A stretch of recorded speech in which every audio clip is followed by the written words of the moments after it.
only thing I'm doing. Every time I breathe, he gives me something else to do. It's just taking a little longer than I thought, I tell him.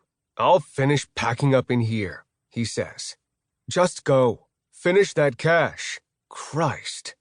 My head slumps. Whatever I do, and however fast I do it, it's never enough. The cache is just a big hole about a quarter mile from our basement. 6 feet deep, 6 feet long, 4 feet wide. Coffin-sized. Our plan is to bury some of what we can't take with us in case we have to come back. Food, clothing, tools, packs. But we'll leave some stuff out in the open so when the looters come, hopefully they won't look any farther. And if they do discover evidence of something buried, hopefully they'll think it's a grave and leave it alone. Yeah, looting is standard practice. Whenever anyone leaves or dies, their stuff is up for grabs. Not that there's much of anything left since the fires.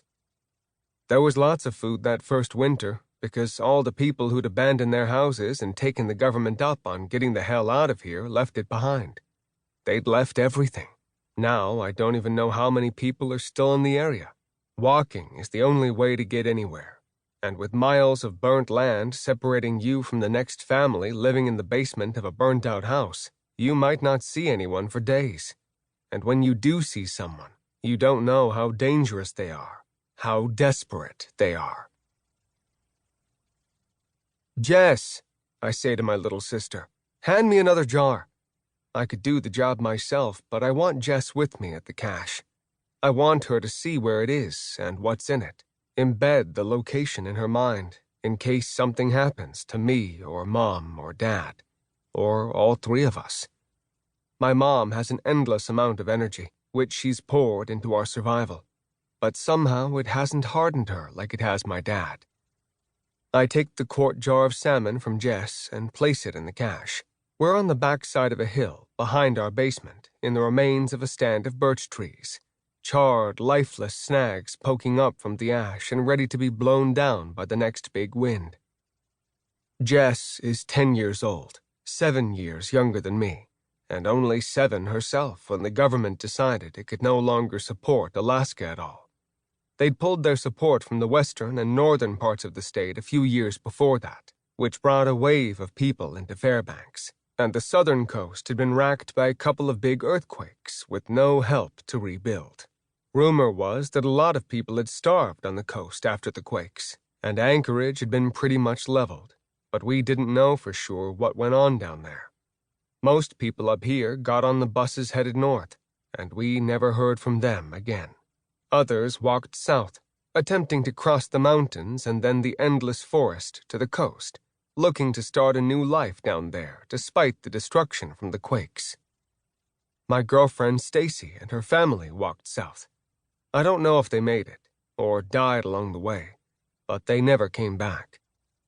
I cried and cried the day they left. No phones, no email, no regular mail. Stacy was as gone could be, and so were all my other friends too.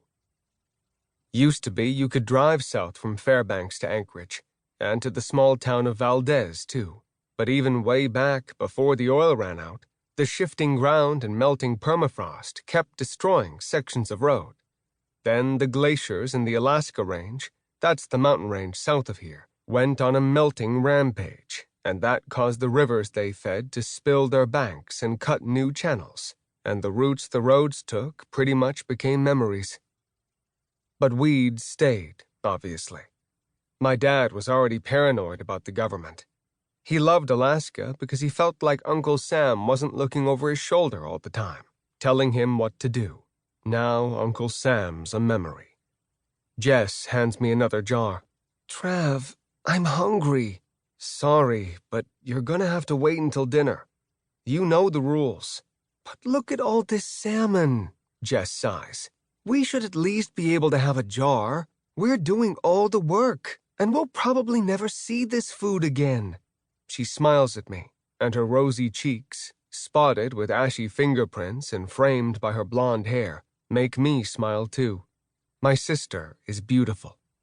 Then she sucks her cheeks in and pretends she's a fish, and says, "Feed me, feed me." To keep listening to this audiobook, I've left you a link in the description so you can do it, at no cost thanks to Audible's 30-day free trial.